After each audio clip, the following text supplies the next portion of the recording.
उसने कहा कि सर इसने FTP SYST नाम की स्क्रिप्ट टेस्ट की और उससे रिलेटेड मुझे यहाँ पे आउटपुट ला के दिया। FTP NN नाम की भी एक स्क्रिप्ट टेस्ट करी गई जिसने मुझे कहा कि यहाँ पे अनोनिमस FTP लॉगिन जो है वो अलाउड है, यानी अनोनिमस लॉगिन हो सकता है।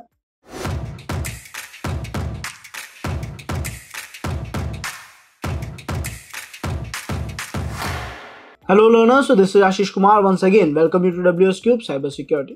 लर्नर, जब भी हम नेटवर्क स्कैनिंग परफॉर्म करते हैं या नेटवर्क स्कैनिंग के हमारे 5 गोल्स को कंप्लीट कर लेते हैं तो हमें एक सिस्टम का काफी इंफॉर्मेशन, काफी डेटा मिल तो जाता है। जैसे वहां पे कितनी पोर्ट्स ओपन है, कौन सी पोर्ट ओपन है, वहां पे कौन सी सर्विसेज वर्क कर रही है, उसके सॉफ्टवेयर का नाम क्या है, उसके वर्जन का नाम क्या है और उस डिवाइस में ऑपरेटिंग सिस्टम कौन सा चल रहा है। ये सारा डेटा हमें मिल जरूर चुका है, लेकिन हमें ये नहीं पता कि इस डेटा को हम आगे यूज कैसे लें।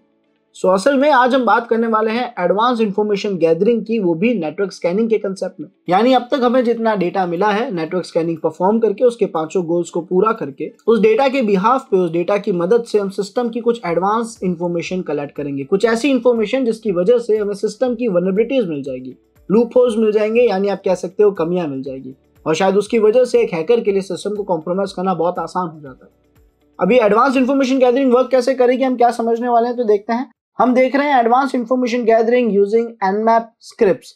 Nmap का एक बहुत ही शानदार कंसेप्ट स्क्रिप्ट्स, उसकी मदद से हम ये डेटा कलेक्ट करेंगे। ये क्या है मैं आप सभी को समझाता हूँ।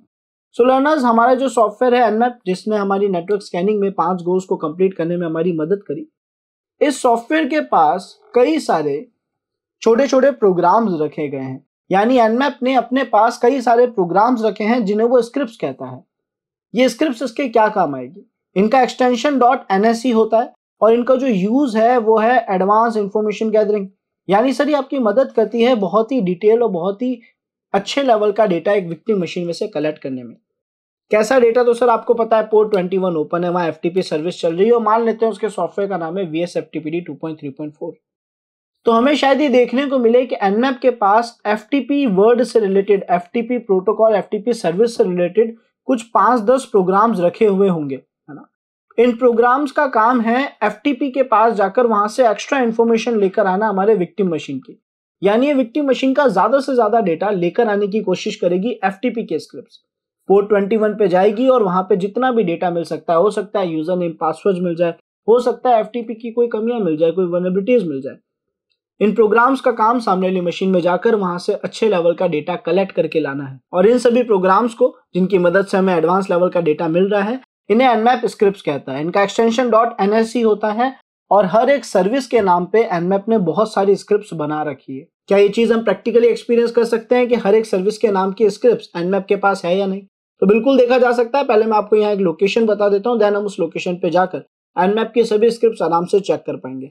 ये लोकेशन है learners, user share and then Nmap, और उसके अंदर स्क्रिप्ट्स नाम का फोल्डर हमें देखने को मिलेगा।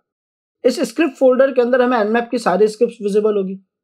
तो ये चेक करने के लिए हम चलेंगे हमारी काली मशीन पे। सो लर्नर्स, यहाँ पे हमारी काली मशीन स्टार्ट हो चुकी है। सबसे पहले इसे रूट परमिशन दे देते हैं, रूट प्रिविलेजेस दे देते हैं, और उसके बाद हम यहाँ पे उस लोकेशन पे जाएंगे जहां पे हमारे Nmap की सारी स्क्रिप्ट्स रखी है। तो हमने यहाँ पे लिखा cd/user/share/nmap/scripts। ये लिख के हमने एंटर प्रेस करा, और अगर अब मैं यहाँ पे ls कमांड रन करता हूँ तो मैं देख सकता हूँ Nmap के पास जितनी भी स्क्रिप्ट्स अवेलेबल थी वो सारी हमें यहाँ पे विजिबल है। हम एक काम करते हैं, इसे थोड़ा जूम इन कर देते हैं ताकि आपको एक अच्छे से विजिबल हो, और थोड़ा जूम आउट कर देते हैं। आप यहाँ पे देख सकते हो हर एक सर्विस के नाम की Nmap के पास स्क्रिप्ट्स रखी हुई है। इन सब के एक्सटेंशंस अगर आप देखेंगे तो वो .nsc है, और इन सब के नाम के स्टार्टिंग में आपको सर्विस का नाम देखने को मिलेगा। फॉर एग्जांपल SSL नाम की ये सारी स्क्रिप्ट्स है, ये SSL के लिए बनाई गई ये सारी स्क्रिप्ट्स है। SSH नाम की भी कई सारी स्क्रिप्ट्स है। जिस तरीके से पोर्ट 21 पे FTP सर्विस वर्क कर रही थी, अगर मैं FTP की रेंज में जाता हूँ, यानी F की रेंज में जाता हूँ, तो आप देख सकते हैं ये रही वो प्रोग्राम जो FTP के लिए बनाए गए। इन सबके स्टार्टिंग में आपको FTP लिखा हुआ देखेगा। FTP NN, FTP bounce, FTP brute, ये अलग अलग तरीके की स्क्रिप्ट्स है जो अलग अलग टास्क परफॉर्म करेगी, यानी सिस्टम से अलग अलग तरीके का डेटा लेकर आएगी। इन सबके एंड में फिर से बता देते हैं .nsc एक्सटेंशन है, इसके स्टार्टिंग में FTP वर्ड लिखा हुआ है। इससे मुझे ये कंफर्म हो जाता है कि ये जो प्रोग्राम्स है, ये जो लिस्ट ऑफ प्रोग्राम्स मैंने सेलेक्ट करे हैं, स्क्रिप्ट जो मैंने सेलेक्ट करी है, ये केवल FTP के लिए बनाई गई है ताकि FTP का अच्छे से अच्छा डेटा लेकर आ सके। अब यहाँ पे ऐसे ही हर सर्विस के नाम पे, चाहे वो HTTP हो, चाहे वो SNMP हो, SMTP हो, कोई भी तरीके का प्रोग्राम हो, कोई भी तरीके की सर्विस हो, उससे जुड़े हुए प्रोग्राम्स हमें यहाँ पे देखने को मिल जाते हैं। हम इन्हें यूज कैसे ले सकते हैं? स्क्रिप्ट्स तो हमने देख ली, बट इन स्क्रिप्ट्स को अप्लाई कैसे करा जाए? तो इन्हें अप्लाई करने के दो तरीके हैं, एक है ऑटोमेशन तरीका, एक है मैनुअल तरीका। हम आज ऑटोमेशन तरीके को परफॉर्म करेंगे और देखेंगे ऑटोमेशन तरीका में कितना अच्छा आउटपुट लाकर देता है। तो हम क्या करेंगे, यहाँ पे सर कमांड लिखेंगे। हम चाहे तो अपनी लोकेशन बदल भी सकते हैं। हम एक नया टैब ओपन कर देते हैं स्क्रिप्ट्स फोल्डर से। फिलहाल हम जाएंगे नहीं कहीं पे, क्योंकि हमें यहाँ पे स्क्रिप्ट चेक करने की जरूरत पड़ सकती है। हमने एक नया टर्मिनल ओपन कर दिया, एक नया टैब ओपन कर दिया। यहाँ पे हम कमांड लिखेंगे nmap, हमारे विक्टिम का IP जो कि 192.168.216.128। हमारी विक्टिम जो मेटास्प्लॉइटेबल मशीन है वो फिलहाल यहाँ पे एक्टिव है, और चाहे विक्टिम मशीन कोई भी हो, प्रोसेस हमेशा सेम रहेगा। अब हमने इसे यहाँ पे मेंशन करा कि सर पोर्ट 1 से लेकर 65535 हमें सभी पे ऑटोमेशन स्क्रिप्ट स्कैन परफॉर्म करना है, जिसके लिए हम कमांड यूज लेते हैं -C। ये क्या करता है सर? एक ऐसा कमांड है जो ऑटोमेशन स्क्रिप्ट स्कैन को रन करेगा, और ऑटोमेशन का मतलब है कि ये हर एक पोर्ट पे जाकर अपनी मर्जी से ऑटोमेटिक तरीके से एक डिफॉल्ट फॉर्मेट में स्क्रिप्ट्स को टेस्ट करेगा। फॉर एग्जांपल, हमारी पोर्ट 21 जहां पे FTP सर्विस चल रही थी, और FTP से जुड़े हुए nmap के पास करीब करीब 7 से 8 स्क्रिप्ट्स पड़ी है। लेकिन अगर हम -C को यूज लेते हैं, क्योंकि ये एक डिफॉल्ट स्कैन है, ये एक ऑटो स्कैन है, तो ये अपनी मर्जी से वहां पे स्क्रिप्ट टेस्ट करेगा। हो सकता है FTP जिससे रिलेटेड nmap के पास 8 स्क्रिप्ट्स हैं या 7 स्क्रिप्ट्स है, ये शायद वहां पे केवल एक ही स्क्रिप्ट को टेस्ट करे, या शायद केवल 2 स्क्रिप्ट को टेस्ट करे। और कई जगहों पे ऐसा भी हो सकता है किसी सर्विस से 8 स्क्रिप्ट nmap के पास पड़ी है, बट शायद ये ऑटोमेशन स्कैन वहां पे उस स्क्रिप्ट को टेस्ट ले ही ना, एक भी स्क्रिप्ट को टेस्ट ना ले। ये अपनी मर्जी से एक ऑटोमेशन स्कैन रन करता है। तो सर हमें इससे क्या फायदा? कई काम की स्क्रिप्ट्स तो हो सकता है ये टेस्ट ही ना ले, है ना। अगर हमारे पास FTP की 7 स्क्रिप्ट्स पड़ी थी और ये उन 7 स्क्रिप्ट्स को टेस्ट नहीं ले रहा है, इसका मतलब कई काम की स्क्रिप्ट से मिस कर दे रहा है। लेकिन यहाँ पे इसका अच्छा पार्ट ये है कि क्योंकि ये ऑटोमेशन में एक बार में सभी पोर्ट्स को स्कैन कर देता है, और वहां पे अगर एक भी स्क्रिप्ट ने अच्छा रिजल्ट लेकर आया, यानी अगर हमारी एक भी स्क्रिप्ट से हमें अच्छा आउटपुट मिलता है, तो हमें पता पड़ जाएगा कि हमारी स्क्रिप्ट वहां अच्छे से काम कर रही है। यानी अगर एक स्क्रिप्ट का आउटपुट हमें अच्छा मिल सकता है, तो जब हम सारी स्क्रिप्ट यूज लेंगे तो हमें और अच्छा आउटपुट मिलेगा। तो हमें वहां पे होप दिख जाती है, हमें वहां पे क्लैरिटी हो जाती है कि हमारी स्क्रिप्ट वर्क कर रही है। फिलहाल हम इस स्कैन को परफॉर्म करके देखेंगे कि कैसा रिजल्ट लेकर आ रहा है, और ताकि ये रिजल्ट हमें अच्छे से समझ आए, इसीलिए मैं फिलहाल इसे एक XML फॉर्मेट में सेव कर दूंगा। इसका आउटपुट XML फॉर्मेट में सेव करने के लिए हम कमांड लिखेंगे -o XML फॉर्मेट में क्यों स्टोर करा जा रहा है, ये आपको आगे चल के क्लियरिटी हो जाएगी, बिकॉज आगे चल के ये फाइल हमें कुछ सॉफ्टवेयर को हैंड ओवर करनी पड़ेगी, ताकि सिस्टम्स में वल्नरेबिलिटीज जो मिली है उन्हें यूज लिया जा सके, सिस्टम एक्सप्लॉइट करा जा सके। फिलहाल हमने यहाँ पे -X लिखा है, जिसका मतलब हमें आउटपुट चाहिए XML फॉर्मेट में, और यहाँ पे हम हमारी फाइल का एक नाम दे देंगे। तो फिलहाल हमने फाइल का नाम रख दिया youtube.xml।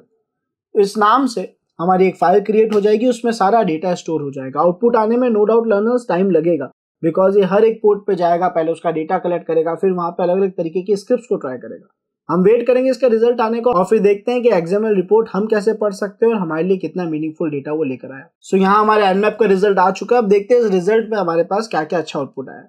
वैसे तो आप देख सकते हो यहाँ पे पोर्ट का नंबर, उसका सर्विस, लेकिन इससे पहले कि हम इस स्कैन को रन करें, हम यहाँ पे एक फंक्शन और ऐड करेंगे, विच इज -V, जिसका मतलब है सॉफ्टवेयर और उसका वर्जन भी ढूंढा जाए। तो पहले ये ओपन पोस्ट ढूंढेगा, उसकी सर्विसेज देखेगा, और उसके बाद वहां पे कौन कौन से सॉफ्टवेयर वर्क कर रहे हैं, उनका वर्जन क्या है वो देखेगा। देन यहाँ पे स्क्रिप्ट स्कैन को रन करेगा, बिकॉज अगर सॉफ्टवेयर उसके वर्जन मिल जाते हैं, उसके बाद स्क्रिप्ट स्कैन रन होता है, तो आउटपुट ज्यादा अच्छा मिलेगा। अदरवाइज हमारे इस ऑटोमेशन स्कैन को ये नहीं पता पड़ेगा कि कौन सी पोर्ट पे कौन सी स्क्रिप्ट को टेस्ट करना चाहिए, क्योंकि उस पोर्ट से रिलेटेड उसको ज्यादा डेटा देखने को नहीं मिलेगा। सो फिलहाल हमारा कमांड कंप्लीट हो चुका है। हम एंटर प्रेस करते हैं। रिजल्ट आने में नो डाउट टाइम लगेगा, और जैसे रिजल्ट आएगा हम इस XML फाइल को कन्वर्ट करेंगे एक ऐसे फॉर्मेट में जो हम समझ सके, जो कि है .html। उस HTML में कन्वर्ट करने के बाद हम इस डेटा को बहुत अच्छे से देख पाएंगे कि हमें एग्जैक्टली क्या इन्फॉर्मेशन -C यानी ऑटोमेशन स्क्रिप्ट स्कैन ने लाकर दी। सो लर्नर्स, यहाँ हम देख सकते हैं कि हमारे nmap का रिजल्ट आ चुका है। अगर इस रिजल्ट को आप ध्यान से देखें तो हमारे पास हर एक पोर्ट का नंबर, उसकी सर्विस, उसके सॉफ्टवेयर का नाम और वर्जन हमें विजिबल है। फॉर एग्जांपल पोर्ट 21 ओपन है, उसका स्टेटस ओपन है, वहां पे जो सर्विस वर्क कर रही है वो FTP है, और जो सॉफ्टवेयर वहां चल रहा है वो है VSFTPD 2.3.4। ये सारा डेटा हमें यहाँ पे देखने को मिल रहा है। अब अगर हम यहाँ पे देखें तो हर एक पोर्ट से रिलेटेड कुछ स्क्रिप्ट्स यहाँ पे वर्क कर रही है, कुछ स्क्रिप्ट्स यहाँ पे टेस्ट करी गई है, जैसे कि FTP SYST नाम की एक स्क्रिप्ट वर्क करी, यहाँ पे FTP-NN नाम की एक स्क्रिप्ट को भी यूज लिया गया। उसका रिजल्ट हमें क्या मिला, ये शायद हम यहाँ पे उस लेवल पे अच्छे से ना समझ पाए, है ना, उस अच्छे ग्राफिक्स में हमें नहीं दिख रहा है, जो हमें समझने में थोड़ी डिफिकल्टीज हो सकती है। बट कोई इशू नहीं है, क्योंकि हमने इसका एक XML फाइल क्रिएट करा था। हम उसे पहले HTML में कन्वर्ट करेंगे, फिर देखेंगे कि ये सारा डेटा में कैसे दिखता है। तो हम यहाँ पे ls कमांड रन करेंगे और हम देख सकते हैं कि हमारे पास youtube.xml नाम की एक फाइल बन चुकी होगी। आप सभी को विजिबल होगी youtube.xml। हम इसे कन्वर्ट करेंगे HTML फॉर्मेट में, जिसके लिए एक सॉफ्टवेयर यूज लेंगे, उसका नाम है XSLT-proc। तो हमने यहाँ पे लिखा XSLT-proc, देन फाइल का नाम जो कि है youtube.xml -o लिखा, जिसका मतलब है हमें इसे कन्वर्ट करना है, इसका एक आउटपुट चाहिए है HTML फॉर्मेट में। तो हमने यहाँ पे लिखा youtube.html। ये हमने फाइल का नया फॉर्मेट दे दिया है कि इसकी कॉपी बना दी जाए, उसे कन्वर्ट कर दिया जाए HTML फॉर्मेट में भी। हमने यहाँ पे ls कमांड लिखा और अब हमने देखा कि हमारे पास एक HTML फाइल आ चुकी है, एक XML फाइल आ चुकी है। XML फाइल हम आगे चल के यूज लेंगे, कुछ सॉफ्टवेयर को हमें फाइल देनी पड़ेगी, लेकिन ये जो .html फाइल है ये हम अभी यूज लेंगे। तो इसके लिए हम क्या करते हैं, या तो हमारे फाइल मैनेजर में जाएं और वहां से HTML फाइल को क्लिक करें, ओपन करें अपने ब्राउजर में, या फिर हम रूट यूजर से बाहर आके फायरफॉक्स स्पेस हमारी फाइल का नाम देके भी उसे ओपन कर सकते हैं। फिलहाल आपको ग्राफिकली बता देता हूँ, यहाँ से हम गए y यानी यूट्यूब की रेंज में, ये रही youtube.html फाइल। हमने इस पर राइट क्लिक करा और ओपन विद फायरफॉक्स कर दिया। तो अब कुछ ही देर में हमारी HTML फाइल यानी वो सारा डेटा जो अभी हमें मिला था वो HTML फॉर्मेट में बहुत अच्छे तरीके से अरेंज होके हमें हमारे ब्राउजर में विजिबल होगा। सो जैसा हम यहाँ पे देख पा रहे हैं, इसने हमें सबसे पहले बताया कि सर nmap की रिपोर्ट जो है ये आपने कब क्रिएट करी थी, किस टाइम पे, किस डेट पे ये रिपोर्ट बनाई गई, किस IP का ये पूरा रिपोर्ट है, यानी आपके विक्टिम का IP क्या था, आपने क्या कमांड लिखा था इस स्कैन को परफॉर्म करने के लिए, है ना। उसके बाद स्क्रॉल डाउन करते हैं तो इसने मेरे विक्टिम का IP और उसका MAC एड्रेस फिर से हमें बताया है, और यहाँ पे सारा डेटा बहुत अच्छे से अरेंज करके शो करा। इसने कहा कि पोर्ट नंबर 21 ओपन है, FTP सर्विस चल रही है, VSFTPD सॉफ्टवेयर का नाम है, उसका वर्जन 2.3.4 है। उसके अलावा इसने कहा कि सर इसने FTP SYST नाम की स्क्रिप्ट टेस्ट की और उससे रिलेटेड मुझे यहाँ पे आउटपुट ला के दिया। FTP-NN नाम की भी एक स्क्रिप्ट टेस्ट करी गई, जिसने मुझे कहा कि यहाँ पे अनोनिमस FTP लॉगिन जो है वो अलाउड है, यानी अनोनिमस लॉगिन हो सकता है। ये कमी है FTP में जो उसके पुराने वर्जन में थी, जिसमें बाय डिफॉल्ट एक यूजर रखा गया था अनोनिमस नाम का। कई बार केवल यूजर नेम अनोनिमस लिख के आप FTP को लॉगिन कर पाते, और कई बार अगर पासवर्ड भी होता तो वो केवल अनोनिमस ही होता है, यानी यूजर नेम भी अनोनिमस और पासवर्ड भी अनोनिमस। ये लिख कर आप FTP लॉगिन कर पाते थे।